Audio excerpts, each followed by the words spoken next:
नमस्कार। आज हम आप सबको भरण पोषण के बारे में बताने जा रहे हैं। भरण पोषण किसको मिलता है, कब मिलता है, कितना मिलता है, क्या इससे किसी को जेल भी हो सकती है। इन सब बातों को जानने के लिए मेरा वीडियो आप सब लोग पूरा देखें।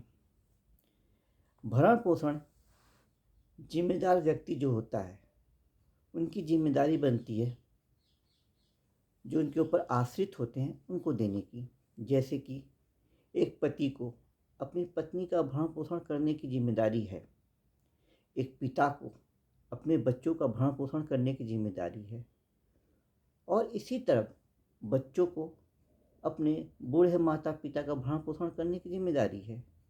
जब उनके द्वारा ऐसी जिम्मेदारी का निभाया नहीं जाता तब अपने आश्रित लोगों को यूं ही छोड़ दिया जाता है।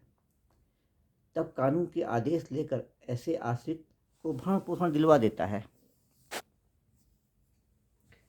भरण पोषण से संबंधित प्रावधान दंड प्रक्रिया संहिता के अध्याय 9 में मिलते हैं, जहां पत्नी, बच्चे, माता पिता को भरण पोषण करने पर आश्रित संबंधित मजिस्ट्रेट को एक आवेदन देकर भरण पोषण प्राप्त कर सकते हैं। वर्तमान समय में माता पिता के मामले में भरण पोषण देने जैसी चीज़ कम देखने को मिलती है। माता पिता कभी ऐसा नहीं देखने को मिलता कि माता पिता अपने बच्चों को भरण पोषण नहीं दे रहे हैं, लेकिन पत्नी और बच्चे को भरण पोषण से संबंधित मामले बहुत देखने को मिलते हैं। शादी होती है, शादी के बाद पति पत्नी आपस में बन नहीं पाती और दोनों एक दूसरे को छोड़कर अलग रहने लगते हैं। ऐसी स्थिति में दोनों कोई बच्चा भी हो सकता है। तब भरण पोषण प्राप्त करने के लिए पति पर मुकदमा लगाती हैं। एक भारतीय दंड संहिता की धारा 125 के अंतर्गत भरण पोषण प्राप्त करने का अधिकार है। इसी के साथ उसने घरेलू हिंसा अधिनियम, हिंदू विवाह अधिनियम के अंतर्गत भी भरण पोषण प्राप्त करने का अधिकार है। वे 3 जगहों से भरण पोषण प्राप्त कर सकती हैं, लेकिन न्यायालय सभी मामलों में एक साथ भरण पोषण लागू नहीं करता, बल्कि यह देखता है कि महिला को भरण पोषण मिल रहा है या नहीं। पति से अलग रहने वाली महिला के साथ बच्चा भी हो सकता है, तब वह बच्चों की ओर से भी भरण पोषण की मांग करती हैं। सामान्य रूप से देखने को यह आता है कि एक कम आय वाले व्यक्ति पर न्यायालय 5 से 6 हज़ार रुपये माँ का भरण पोषण देने का आदेश देती है। इस राशि से पत्नी बच्चे दोनों का भरण पोषण होता है, लेकिन पत्नी आजकल साधारण तौर पर 3 से 4 हज़ार रुपये प्रति माह का भरण पोषण के आदेश तो होते ही हैं। महिला जिस दिन भरण पोषण की मांग करती है और अपने आवेदन मजिस्ट्रेट न्यायालय को देती है, उस दिवस से भरण पोषण प्रारंभ हो जाता है। जैसे कि महिला ने दंड प्रक्रिया संहिता की धारा 125 के अधीन 1 जनवरी 2022 को मुकदमा लाकर भरण पोषण की मांग की, तब अदालत 1 जून 2022 को यह निर्णय देती है कि पति अपनी पत्नी को भरण पोषण देना होगा, क्योंकि पत्नी उससे युक्त कारण से अलग रह रही है। ऐसी परिस्थिति में भले ही आदेश 1 जून 2022 को दिया गया हो, लेकिन भरण पोषण का दायित्व 1 जनवरी 2022 से शुरू हो जाता है। अब कब जाना होता है जेल, अब ये जानिए। क्या किसी को जेल हो सकती है, कब किस स्थिति में जेल जाना पड़ सकता है। जब न्यायालय जो है भरण पोषण देने के आदेश पति को दे देता है, तब पति की ओर से भरण पोषण की राशि जमा करने की आनाकानी की जाती है।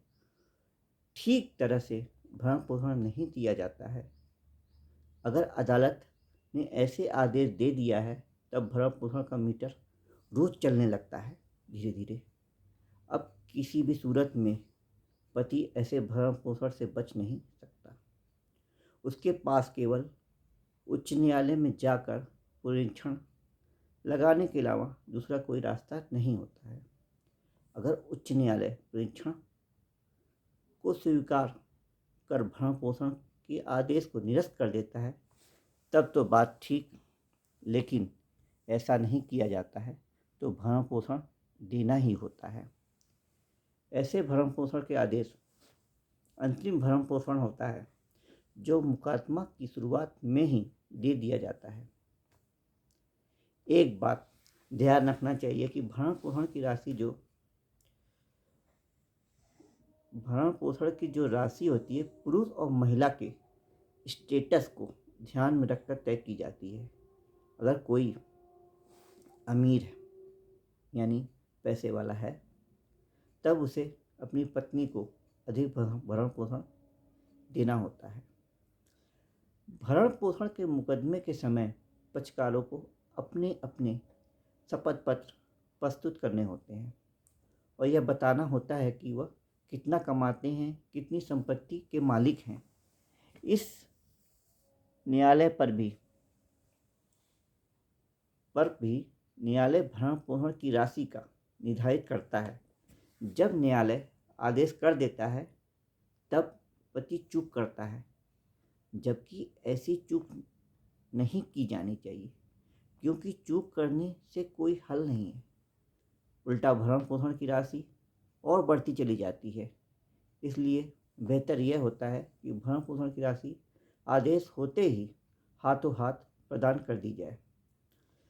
जब पति ऐसे भरण पोषण के आदेश के बाद भी पत्नी को भरण पोषण नहीं देता, तब पत्नी दंड प्रक्रिया संहिता की धारा 125(3) के अंतर्गत भरण पोषण की वसूली के लिए एक मुकदमा लगाती है।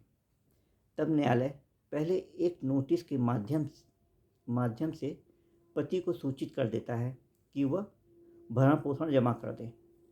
अगर पति ऐसे नोटिस पर भी भरण पोषण नहीं देता है, तब न्यायालय वसूली वारंट निकाल देती है।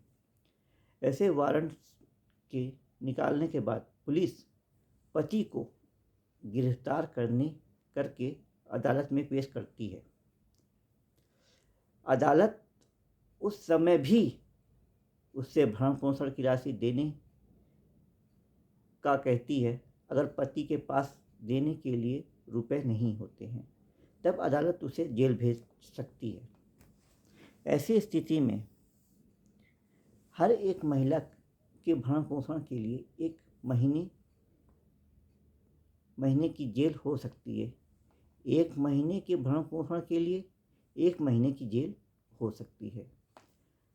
हाल ही में भारत के उच्चतम न्यायालय के समक्ष आए एक मुकदमे में उच्चतम न्यायालय ने स्पष्ट किया है कि अगर हर 1 महीने के भरण पोषण के लिए 1 महीने की जेल है, ऐसे जेल को काटने के बाद भी भरण पोषण की राशि प्राप्त नहीं होती है, भरण पोषण का देने का दायित्व वहीं का वहीं बना होता है। भले ही व्यक्ति जीवन भर जेल काटता रहे, फिर भी उसे भरण पोषण की राशि तो देनी ही होगी। उच्चतम न्यायालय ने अपने निर्णय में यह कहा है कि जेल भेजने का आदेश भरण पोषण की राशि दिलवाना है। इसका उद्देश्य यह नहीं है कि भरण पोषण नहीं देने के बदले जेल से उसका प्रतिकार कर दिया जाए। जैसे ही व्यक्ति भरण पोषण की राशि अदा कर देता है और कोई भी राशि बकाया नहीं करती है, तब अदालत व्यक्ति को रिहा करने का आदेश दिए देती है। नीलामी भी लग सकती है। देखिए किस स्थिति में नीलामी भी लग सकती है, नीलाम किया जा सकता है चीज़ें। अदालत भरण पोषण के मामले में आज तक अधिक उन्नत हो गई है। जैसे कि भरण पोषण के मुकदमे के समय अदालत दोनों पक्षकारों से शपथ पत्र के माध्यम से उनकी संपत्ति का और उनके उत्तराधिकारियों के उल्लेख जो भी उसका डिटेल लेती है। जैसे अदालत पक्षकारों से यह पूछती है कि उनके पास क्या संपत्ति है, उनके परिवार में कौन सी संपत्ति है और उन्हें उत्तराधिकार मिलता है। लोग जो है इससे बचने के लिए झूठा अखबारों में जाहिर सूचना लगा देते हैं कि उनके अपने बच्चे की संपत्ति से बेदखल कर दिया गया है, जबकि उनका पुत्र उनके परिवार के साथ उस घर में ही रह रहा होता है। अदालत ऐसी किसी जाहिर सूचना को कोई महत्व नहीं देती है। दूसरी बात यह है कि यदि जमीन या मकान का स्वामित्व पिता के नाम पर है, तब किसी भी सूरत में उस संपत्ति में से उत्तराधिकार पिता जीवित रहते हुए प्राप्त नहीं किया जा सकता है।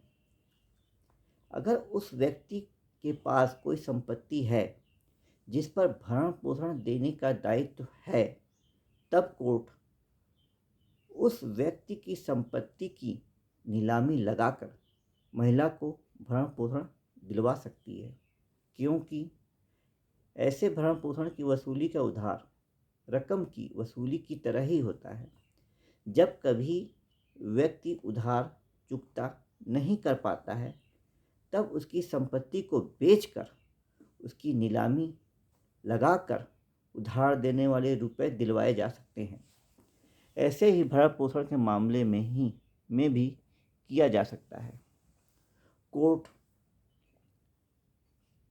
किसी व्यक्ति को मिलने वाली तनख्वाह में से सीधे भरण पोषण की कटौती के आदेश भी दे सकती है।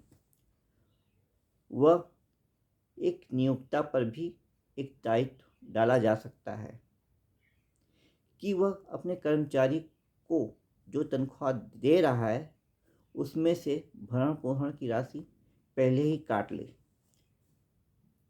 आमतौर पे इतनी प्रक्रिया देखने को तो नहीं मिलती है, क्योंकि जेल जाने वाले व्यक्ति जो होते हैं भरण पोषण की राशि कैसी भी अदा कर देते हैं और संपत्ति की नीलामी लगने तक की नौबत आती ही नहीं है। इस प्रकार आप सब भरण पोषण के बारे में समझ लिए हैं। आगे हम आप सबको